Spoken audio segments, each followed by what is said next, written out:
Heart centre,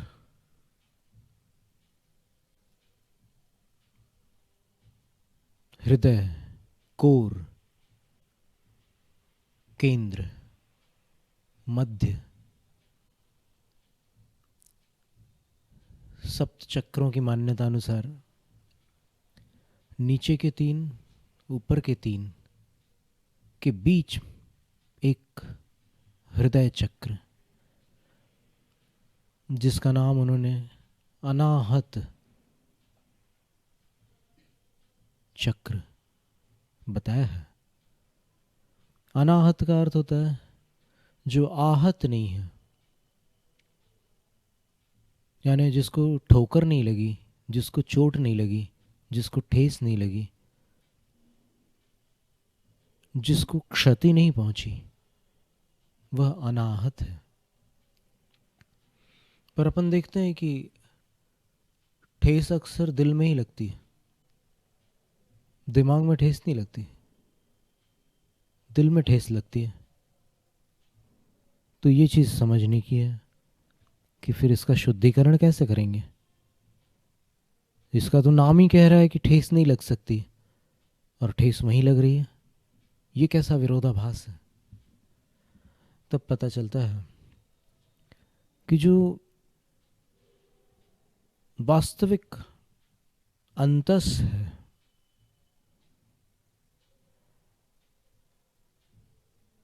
जो अपने भीतर का सत्व है, जो अपना मूल सत्य है,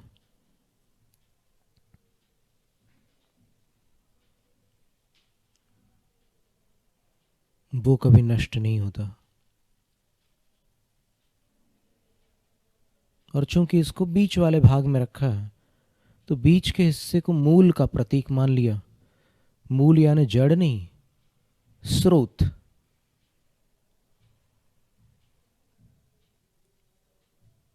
और बिल्कुल केंद्र में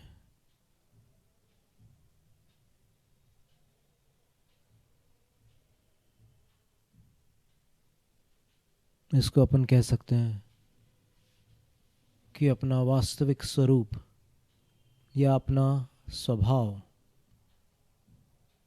वो मूल है, वो स्रोत है, वो अपना हृदय है।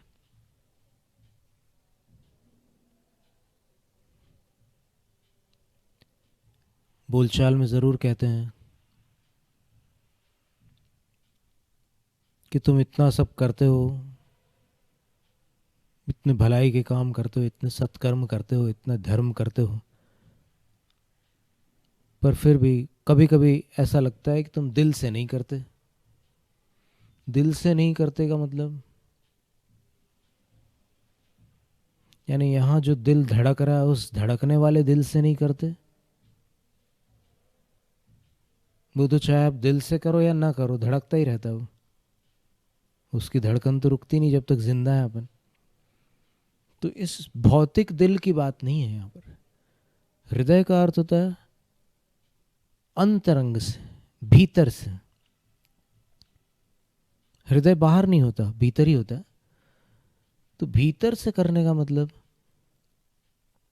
तन्मयता से, मनोयोग से, भावना से। इसलिए फिर वहां जाकर के जब अपन देखते हैं तो फिर हृदय भावनाओं का स्थान है।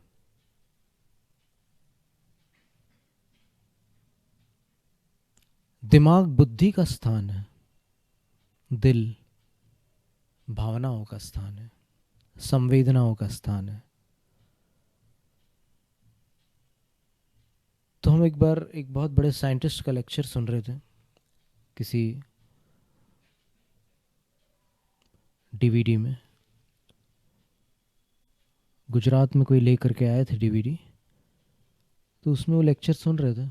उनका नाम था ग्रेग ब्रैडन। आप नेट पर सर्च करेंगे मिल जाएंगे।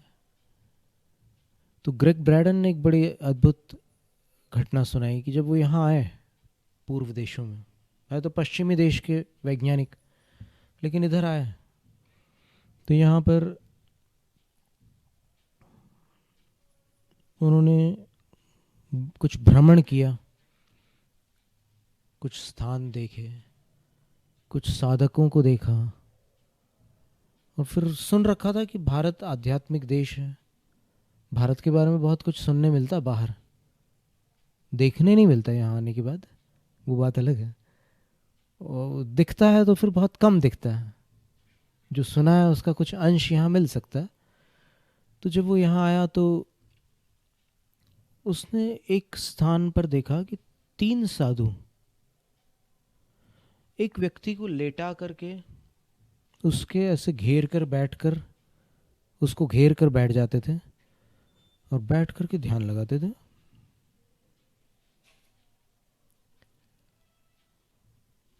और जब वो ध्यान लगाते थे तो लगभग 21 मिनट के आसपास वो ध्यान लगाते थे, फिर उठ करके चले जाते थे।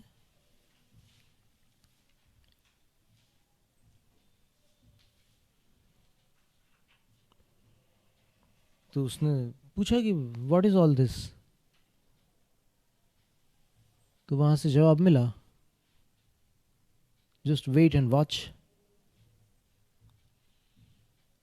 इंतजार करके देखो। तो उसने इंतजार किया और कुछ दिनों के बाद उन्होंने वो प्रक्रिया बंद कर दी। तब इसने फिर पूछा कि ये सब क्या हुआ और अभी क्यों ये लोग नहीं आते। तो बोले कि वो बीच में जो था ना, वो कैंसर का पेशेंट था और संभव था 4th स्टेज या टर्मिनल कैंसर था, उसको अंतिम अवस्था वाला कैंसर था। तो क्या हो गया, कुछ हो गया क्या उसको। बोले नहीं, वो नॉर्मल हो चुका है। तो ग्रेग ब्रायन पूछते हैं, नॉर्मल हो गया, terminal cancer, this is just impossible. बोले संभव ही नहीं है, टर्मिनल कैंसर कभी नॉर्मल हो ही नहीं सकता।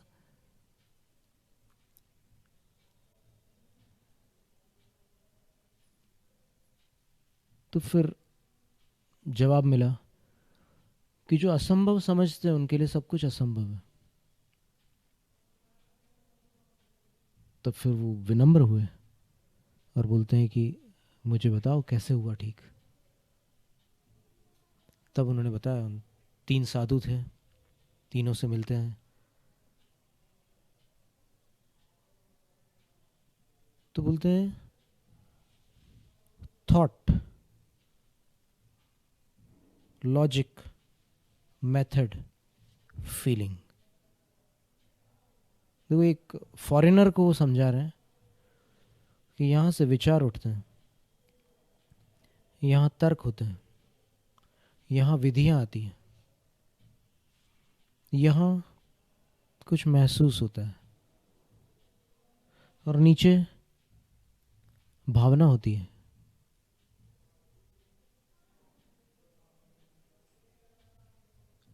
तो वो बोलता है कि थॉट, फीलिंग, इमोशन, विचार, संवेदना, भावना, ये अलग अलग है, निश्चित रूप से अलग अलग है। विचार विचार है, मन की एक तरंग है। फिर ये जो संवेदना है, ये अनुभव है, और भावना जो होती है वो नीचे के केंद्रों में होती है। डर भी हो सकता है, कोई और अच्छी भावना भी हो सकती है, करुणा भी हो सकती है, जो भी है वो उन्होंने समझाने के हिसाब से बताया कि यहाँ से भावना ऐसे ऊपर उठती है और यहाँ से विचार ऐसे तर्क से फिल्टर होकर फिर विधियों के थ्रू यहाँ तक आता है। और जब ये सब एक जगह एकत्रित होकर के अनुभव के रूप में परिवर्तित होते हैं, तो अनुभव कभी निस्तरंग नहीं होता, उसमें कोई ना कोई तरंग होती है। वो नेगेटिव तरंग भी हो सकती है, पॉजिटिव तरंग भी हो सकती है। और वो तरंग यंत्रों से नापी जा सकती है।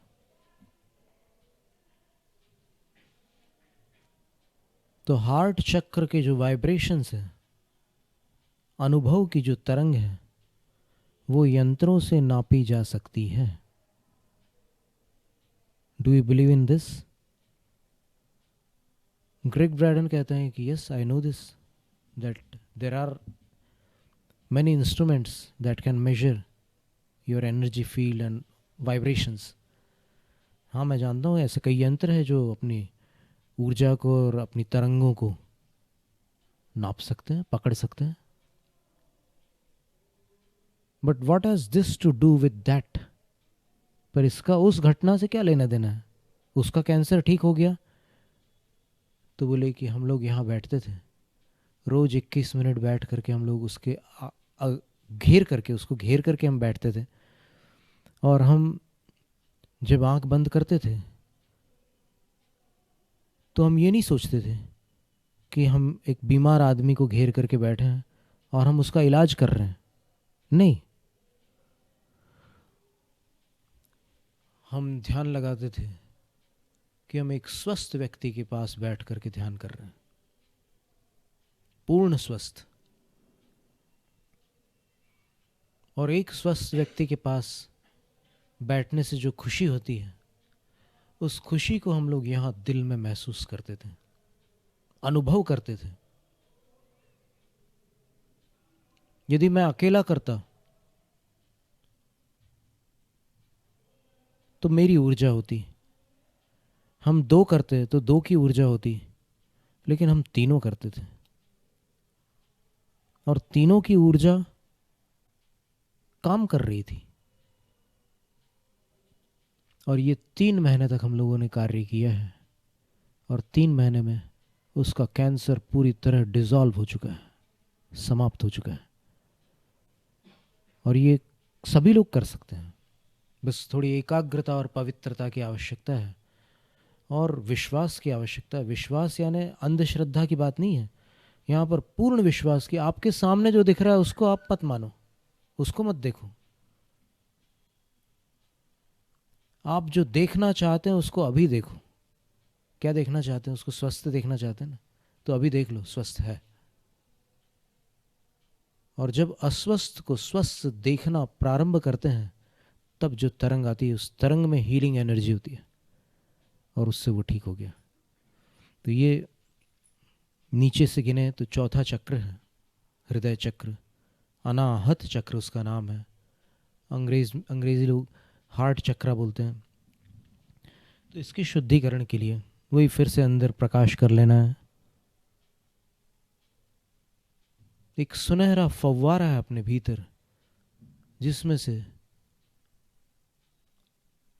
एक अपार स्रोत फूटता है ऊर्जा का, और वो प्रकाश अपने को प्रकाशित करता है।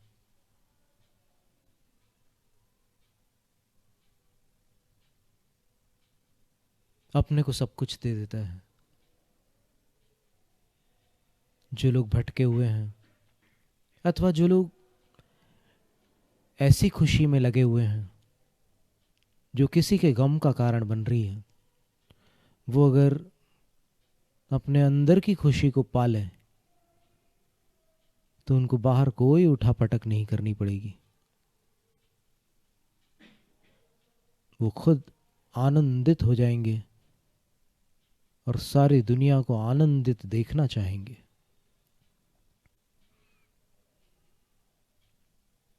जिसके भीतर प्रेम होता है,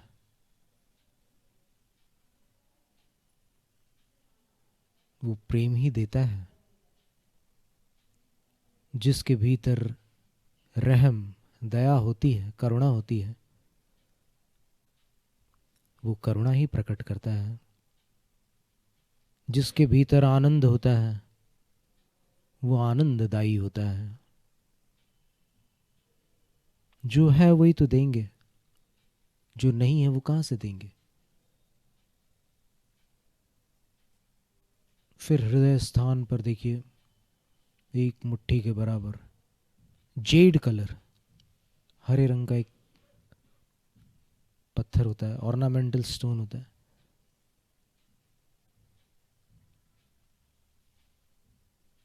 उसके जैसा प्रकाश जिससे प्रकट हो रहा है। हरियाली, खुशहाली, आनंद, प्रेम,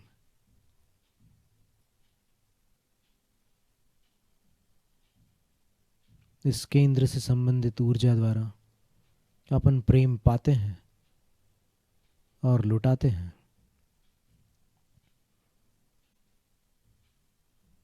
पर कुछ घटनाओं से प्रभावित होकर इसमें चोट लग जाती है।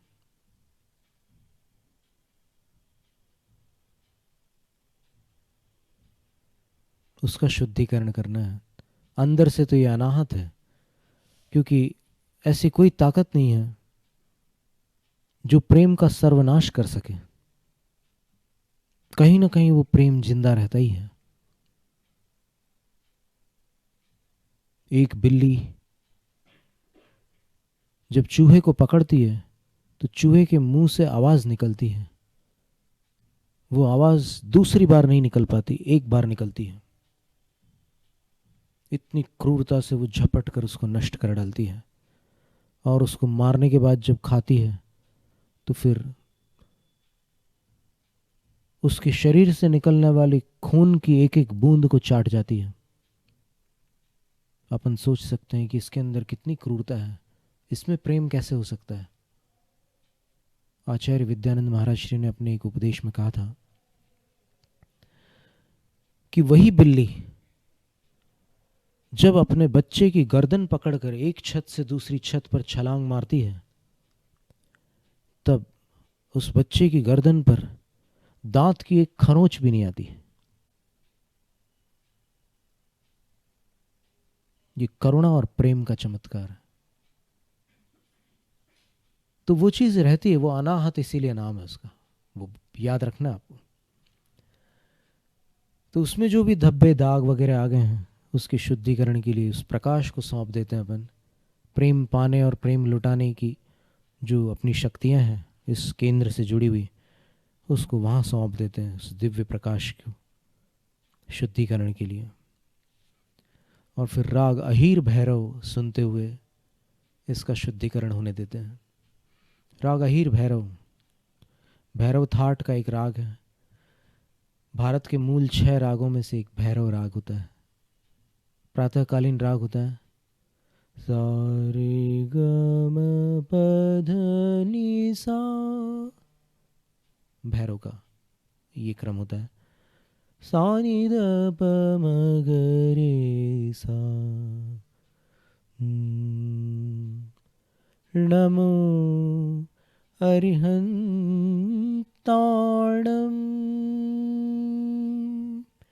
नमो सिद्धाणं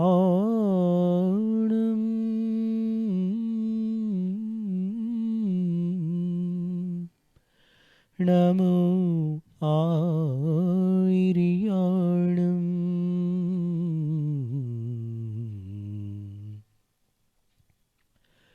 नमो उवज्झायाणं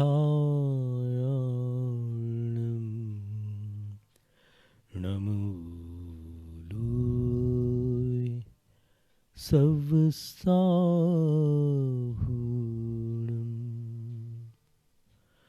नमो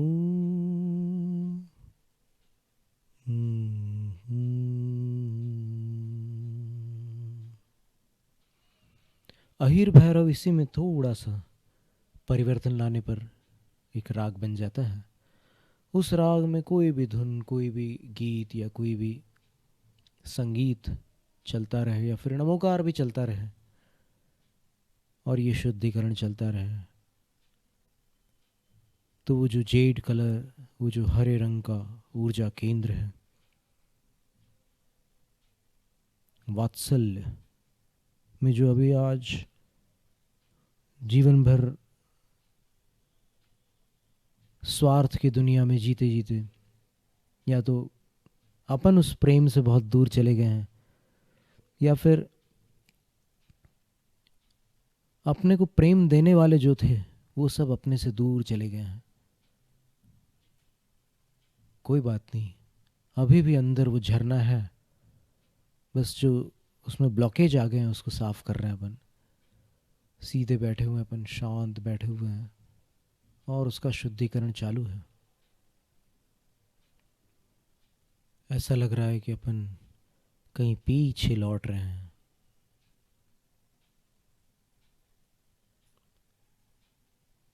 और वो बचपन का पवित्र दिल वापस अपने अंदर धड़कने लगा है।